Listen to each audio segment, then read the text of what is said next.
So in 2023, I just so happened to stumble upon this album called Burning Desires, right? And the cover is what really caught my eye because it's reminiscent of like old vintage horror movie posters, you know?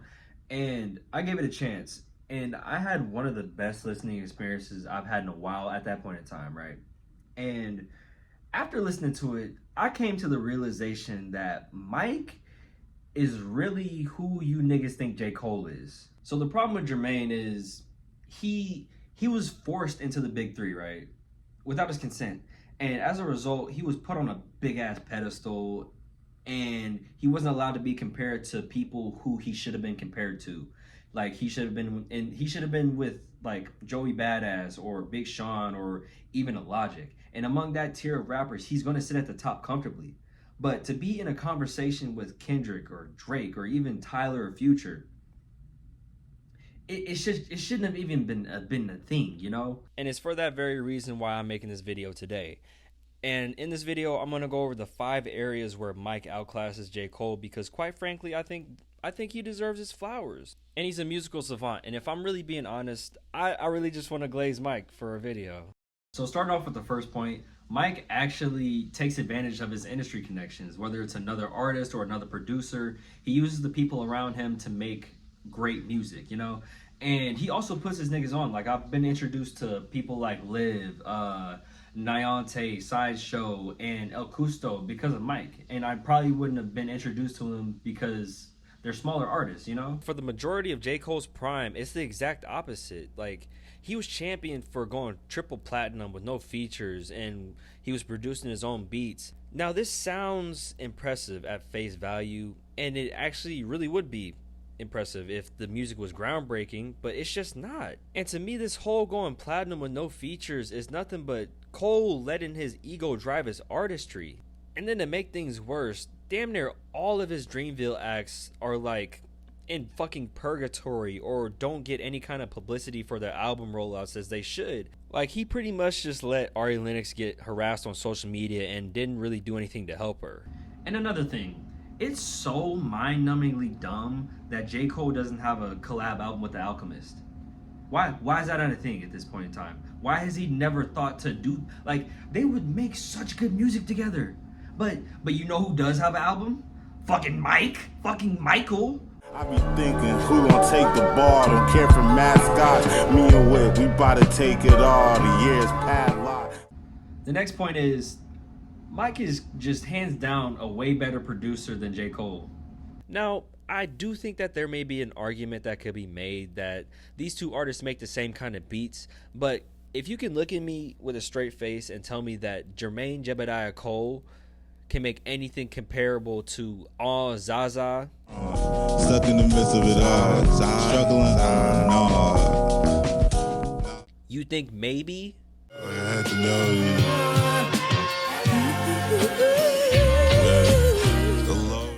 Or Light? I'm tired of having to discuss myself with myself alone, yeah? You're smoking dicks. I'm sorry. You are. You're tweaking. Cole is known for making sleepy music, unfortunately, and I think the biggest reason why people feel this way is because of his beats. Like, again, this is what happens when an artist lets ego drive their music. The quality of your art becomes stagnant or it just full out declines. And you know, I do think that J. Cole has improved a lot as far as like technical rapping. Like, I think he's a much better rapper than he has been in the past, but like the majority of his prime, like his early prime, is just filled with a bunch of sleepy ass shit, you know? And it's just too little too late, in my opinion. My third point is Mike is a more consistent artist than J. Cole is. And that's speaking from a sense of continuously putting out albums within like a timely manner. And as far as like the quality of each album, like somehow he manages to get better after each release. Like it makes no fucking sense in all honesty. And then like he's making such good music while he's on tour. Like he's writing raps, he's making beats, he's making music videos like while he's on tour, bro. Like I haven't seen a rapper work this hard in a long time. Like his work ethic is to be praised and to be like, it's very commendable, you know what I mean? Because he cares about not only his art but like his fans as well. To be at this point, I think he's releasing on a yearly basis, bro. It's insane. And you know what's even crazier about Mike is the fact that he still drops like electronic music and electronic albums under his DJ Black Power alias. Like, he just doesn't stop working, bruh. And as far as J. Cole goes, I don't think I need to really speak on the consistency of the quality of his projects. And I'm not really gonna hold like consistently dropping music like in a timely manner, because you know sometimes art takes a while to make. But I don't think that in this argument it helps him, because Mike consistently drops fire every single time. Point number 4 is Mike is smarter than J. Cole, or at the very least he's not dumb. Do y'all remember this picture? This is honestly the bane of my existence as a hip-hop fan. J. Cole being deemed the mind of the big three will always baffle me. Even back then in like 2014 or 2015 when this shit dropped, I thought Kendrick's music was more intellectual and more soulful than J. Cole's. And if we were going to give him a title, it should have been The Soul because of his voice, you know? But hey, that's what happens when you let dumb niggas make decisions. Speaking of dumb niggas, J. Cole himself is a dumb nigga. Like, I'm still shocked by the fact that Cole's response to No Name calling him out was, it essentially boils down to, I'm sorry, I'm just a rapper who claims to be conscious even though I really don't know about social or political issues. So you should stop bullying me for being stupid and tell me how to be smarter. And then when she told him how to get smarter and gave him book recommendations, this nigga was like, you know, I don't really be doing that reading shit. Like, what the fuck are you talking about, nigga? Now on to Mike. Mike openly supports Palestine. Free Palestine! Free Tigray! Free Congo! Free Sudan! Free all the people! Pray for my people! And even if he was doing this to get positive publicity, which I don't think he's doing, he would still be doing more mental exercise than J. Cole, because he at least knows what's going on in Palestine and Gaza. And if this isn't enough evidence to show that Mike is smarter than J. Cole, then I'm just going to play this clip right here, and that'll be enough evidence for the rest of my point.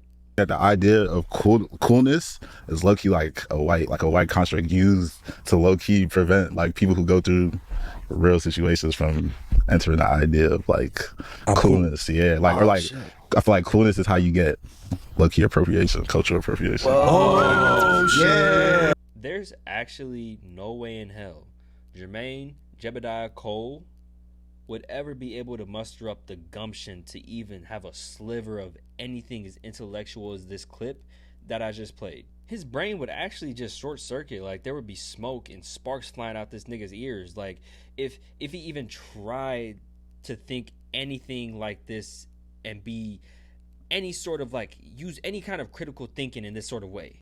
My last and final point is that Mike's music, in my opinion, to me, I feel it more spiritually. I have more of a connection to it. Mike's music sounds and feels like what it means to be black. Like, it makes me reminisce about my childhood, like me running up and down the block with my cousins, or nigga knocking with my friends, and like watching my elders two-step and doing line dances at cookouts and family reunions. His music resonates with me in a way that Cole's just doesn't anymore. Cole used to be able to make me feel something, and I don't necessarily think that it was because of like the lyrical content. Like, maybe it was a little bit, but like most of it was due to his voice. And like, in my opinion, I think he has one of the best voices in rap. Like, it's booming and demands your attention anytime he comes onto the track. And you can really feel what he's saying on tracks like Cage Bird, Can I Live, or Be Free. Fighting on our own, please give me a chance. I don't wanna dance, something's got me down. But like, when's the last time he dropped a track like that? It's been forever since he made me feel anything like that, you know? Why does it feel like I'm like a woman that just got some newer, better dick? Anyways, in the past, Mike has made tracks about his substance abuse issues and his depression and dealing with and like the feelings of his mom passing, but recently it seems like he's a lot happier, and he still does mention these things, and it feels like he's healing. And I feel like that aspect of his music makes it so much more real, because if you deal with depression or a loved one passing or addiction, if you're able to heal from that experience, it's still going to be there with you. Like grief, especially, like an addiction, like, I mean, I guess all these things, like, it just lingers, and it can come in waves and just hit you like a ton of bricks, bruh. And you just got to keep it pushing. And I feel like Mike mentioning these things and like these one-off lines, like, I connect to it, because like whenever I feel that those feelings come on to me, I got to get on to the next shit, you know? My family members that passed would not want me to linger on that. They would want me to continue on and be better and go on with my life. And I think that there's a difference between the way that, because Cole does talk about depression and like addiction and shit like that, but he dedicates whole tracks to it. You don't see him bring it up. And to a certain extent, he does a decent job of talking about addiction, but I think that in Mike's case, again, it feels real, because it feels like he's just writing about his life. Like, he's spoken about it in interviews, and essentially his music is his diary, his journal, and we get blessed with everything that he's able to put out. But that's all I gotta say about these two guys. Like, don't get me wrong, I think Cole is still a great rapper, but again, he's just not like that, and Mike is like that. But that's all I gotta say. You know, I can see a lot of people hate commenting on this without watching the video, and to you, you know, suck my nuts. If you like the video, give me a like, comment, subscription, turn the bells on, you know, like, and let me know what you think about the video. Like, I genuinely wanna know what y'all have to say, because I don't know, I think having a discussion about music is just cool, and I think that I want this channel to be like that, you know. So let me know what you think. To my subs, I love you. I love you to this day, baby, you know. But that's the end of the video.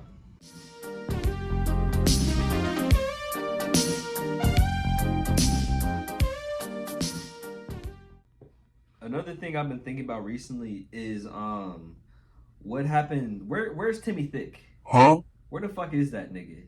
He was like a force of nature that just came and went. Like, he just popped out looking thick as shit and just completely fell off the face of the earth.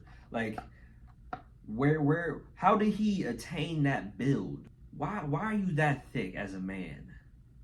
Women pay for that shit, you know? And for you as a man to be built like that naturally, and this is like what, 2016, 2017? So like BBLs wasn't crazy like that. That nigga was just built like that. Wasn't the nigga that called out Boss Man D-Lo Timmy Handsome? Nigga, is Timmy Handsome Timmy Thick? Honestly, like, they both got the same build, but like, I don't know. Where is he? I need to know. Not for that, but like, I just want to know how's he doing? What's his career right now? You know?